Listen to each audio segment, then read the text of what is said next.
Hello and welcome to Just One More Watch, and welcome to the best new micro brand of 2024. And I say that with total confidence, given that it's still January. I reckon it's going to be a good year for micros though, and this is a great way to start. Let's see if it does indeed make the top 3 or even the very top new micro of the year come December. Ubik. Why don't I stop waffling and just show you the bloody watch? And there it is, a quirky, colourful, playful, kind of vintage diver, but with a really nice modern aesthetic as well. I get a number of emails each month. Hey Jody, I've got a new watch, I'd love you to review it. I politely decline most of them. I ask for more information from some of them, and others I'm just like, shut up and send me the watch. And that is how I felt when I saw this thing. Very exciting to see something that gets colour right and mixes it with shape, adds in other design elements and hangs it all together cohesively.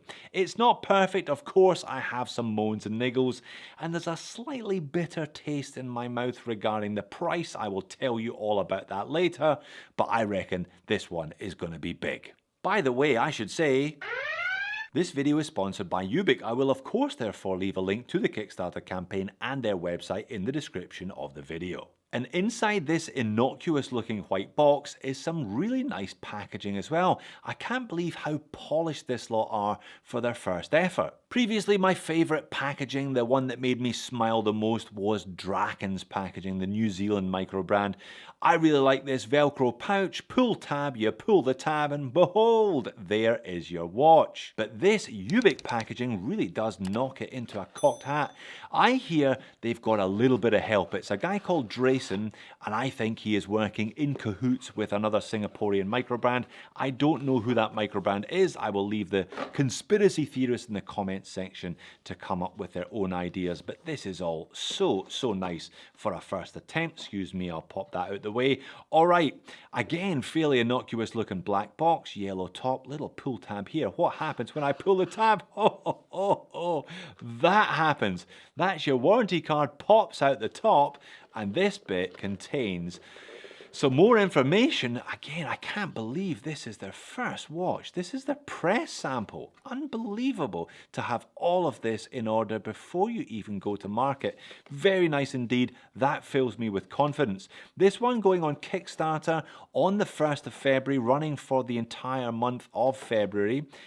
They're not doing early bird pricing as such. It's one flat price for the whole campaign. The problem is there are limited numbers of watches. They're only making 100 of watches of each of 5 different color versions. I reckon if this one does go well, they'll sell out pretty quickly. So this particular color version is called the C set.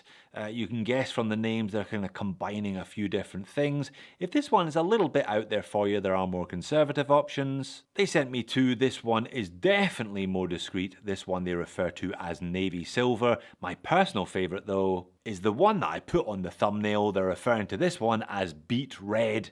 You can see why, I'm sure. Now, I did refer earlier on to a kind of vintage style dive design ethos. Perhaps that's more in sizing than some of the contemporary colorways and the dial patterns and the dual function bezel they've chosen for this one as well. I think it's more vintage in terms of sizing. So let's talk dimensions. 39mm in diameter, 11.8mm thick, 47 lug to lug, all nice and wearable. Sensible 20mm lug width.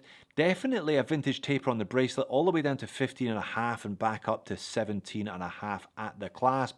Now, sized up for me, I had to remove several links. This one weighs in at 130 grams, so definitely on the lighter side. Screw down crown, 200 meters of water resistance.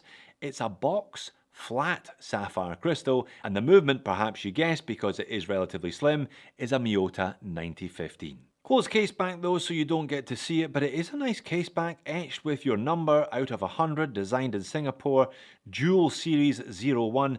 Now, in keeping with the dual bezel, we actually have 2 different methods of cracking that case back, of opening it. You can either go for the Rolex Tudor tool or a more traditional tool, depending on what you have in the house. The 9015, of course, 24 jewel Japanese made bi-directional winding automatic, -20 to +30 seconds per day variants. Again, a lot of different design elements going on with this one today. Jewel by name, jewel by nature once more. When you look at the finishing on the side, it's got those scalloped sides. Bead blasted center, high polished surrounds. There is a little lip to them though. You've got a circular brush on the upper lug surfaces. And check the bezel. It's a coin edge bezel, but it is curved. Just like the 6mm crown, again you've got knurling, but it is curved. And I do presume that that is a U for Ubik rather than a C for crown. The bezel itself is 60 click, bi-directional, and much like the Serica, it has dual functionality. So you can use this one to track a second time zone using the outer 1 to 11. You can also use it as a standard dive timer using the 10, 20, 30, 40, etc. on the inner ring.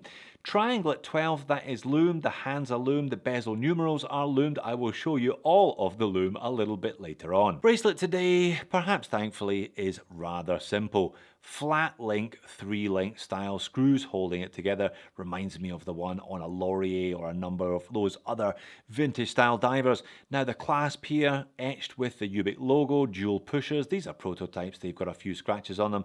5 holes of micro adjust, milled scissor, but it is only a pressed upper. Alright, let's switch to the marginally more conservative blue-silver version and switch to the macro lens and have a look at this one. Specifically the dial and hands, and again, jewel by name, jewel by nature. Look at the two different finishes to that bezel as well. One is brushed, one is matte and much smoother. And check those indices. I would describe those as squircles. The majority of them as squircles, and a squircle date window as well. Kind of rounded batons at the 12, the 3 and the 9. They are all applied. Again, the handset, haven't seen this handset elsewhere either. There's a printed minute track around the outer edge, and at least they've kept the branding fairly muted. Ubik, the brand name in a signature font up there. Jewel, the model name, 200 meters, 660 feet. Obviously giving us the water resistance in 2 different scales. Even the flat hands have a dual finish to them. The minute hand has high polished silver surrounds.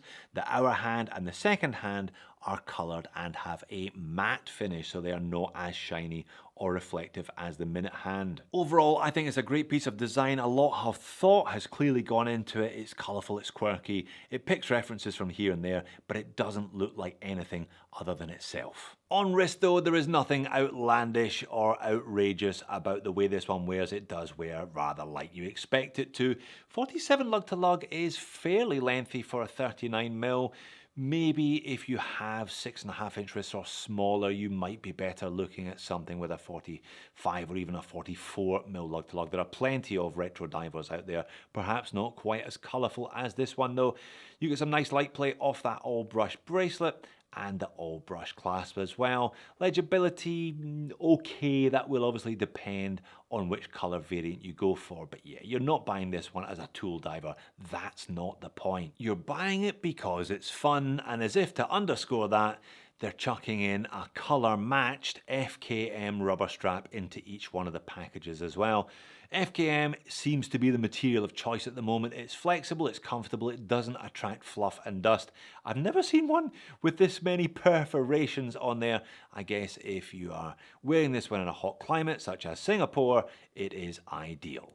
And I'll switch colour variants again for the overhead shot. I'll also chuck in some outdoor macro of it on my wrist in my lovely garden.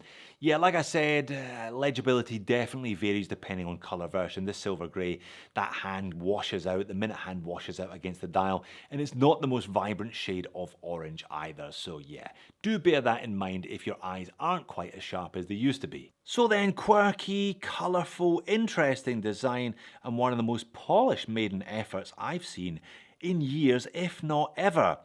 But I'm still going to find things to complain about, aren't I? Now, there is a small list of improvements they're going to make. They're all fairly minor, to be honest, nothing that I would have complained about anyway, but there they are on the left-hand side.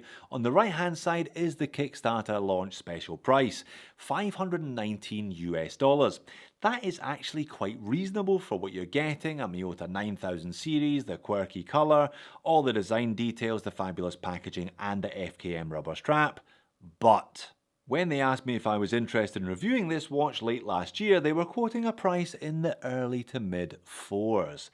That's a 20% jump over the last couple of months. Somebody needs to sack their accountant because they clearly hadn't done their sums very well, or maybe they thought they had underpriced it. To be honest, I think low fours would have been a bit too low, but once you're into the fives, that's a different equation, that's a different purchasing decision. I would have been happier, to be honest, if they kept this one at $499. I don't think it matters much. I think they're probably going to sell out anyway. Now, I haven't shown you the Lume yet, and that's because the Lume isn't very good. That wasn't on their improvements list, but I think it should be. A mixture, C3 and BGW9 was a difference between the two bezels here. Doesn't really matter though, because when I speed them up, they're both pretty poor at the end of my test. Definitely, those hands need more Lume. Of that, there is no doubt. And the bracelet is not the standout of the package. It does have quick release end links there, and it does have screws, but it's a little bit sticky sometimes. I know they're going to shorten that female end link to make it articulate better, but what they really need to do as well, I think, is upgrade to an on-the-fly adjustable clasp. The clasp feels a bit cheap. Yeah, 500 plus USD, on-the-fly adjustability, I think, is mandatory at that price these days. And while we're talking about improvements, I reckon they could change the printing on that date wheel. They could make the Arabics a little bit more pronounced, perhaps a little bit more colourful, a little bolder as well. They're not that easy to read at the moment. Now, that may sound like a fairly long laundry list of complaints today, but there is nothing major, to be honest. And if you're a fan of the design, there's nothing that's going to detract from your overall enjoyment of the watch. 100 pieces, 5 different colorways. I suspect that they will wish halfway through their campaign that they had made it 200 pieces of 5 different colorways. At least I think these are going to go very well. Very, very impressive from Ubik. I wonder who they have some help from, because yeah, this is excellent for a first attempt, and I look forward to seeing what they can come up with in the future. Well done for making it all the way to the end of the video. If you want to see another couple of impressive debut microbrand efforts, click here or here. I'll see you all again in the next one.